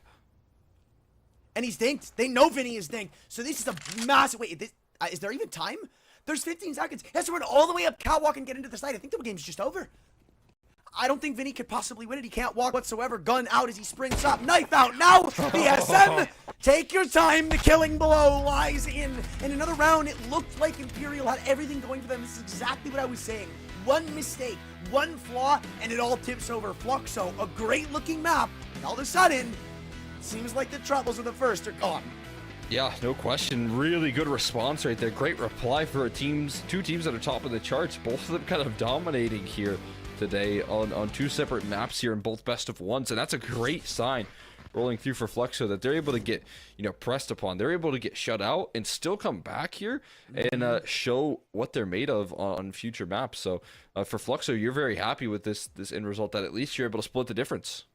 I'd still like to see a little more cohesion and coordination out of them. There's a lot missing from this team, but regardless, this is going to go down in the good wins column. I talked earlier about how sometimes it seems like games like this, they aren't really going to be talked about as a win, but in the inverse, really as a team that lost, right? Like, you're not going to, as somebody, referencing Imperial, you're not going to talk about how they beat Fluxo. You're going to talk about how they lost them at the Fluxo. This is good for Fluxo in general. Again, I keep trying to say this and hammer it home, but South America is a mixed bag right now. It is really an open-ended book where anybody can be the hero at the end of the story, and that's what Fluxo are fighting for here. They retain their spot currently at the top of ECL groups. Well, again, they are still a few losses behind Imperial technically. I mean, they're one map up.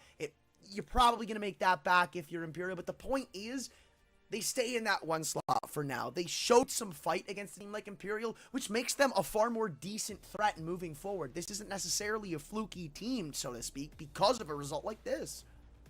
Yeah, no question. Again, this is a really important reply here for the squad, because you know that if you want to try and claim a victory here in Challenger League this season, come playoffs here, this is probably going to be one of those teams that you got to challenge, that you got to test, because we know how deep Imperial's depth go.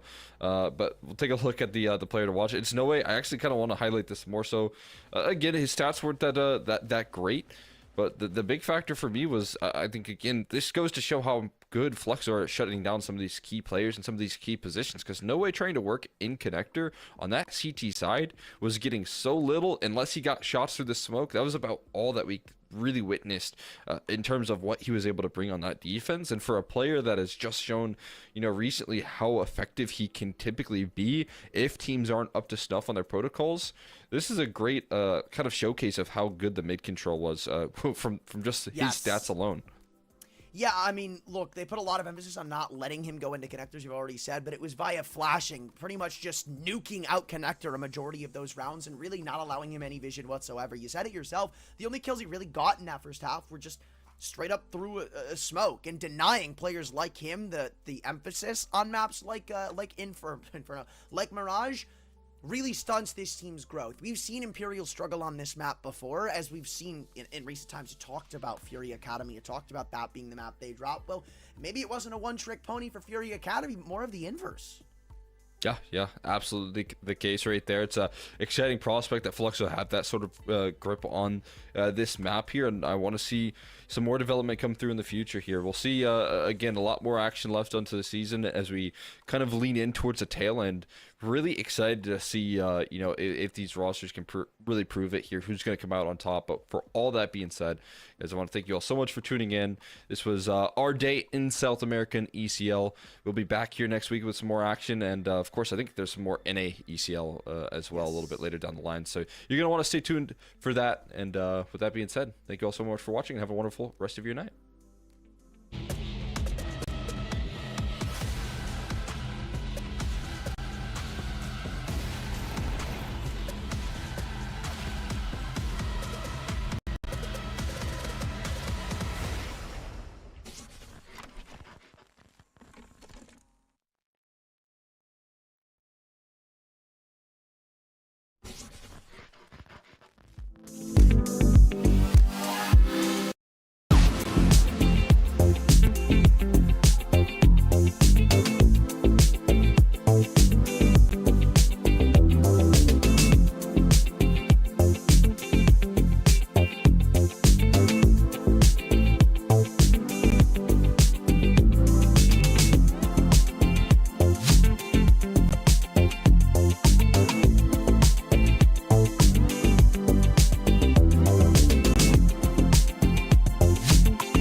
you.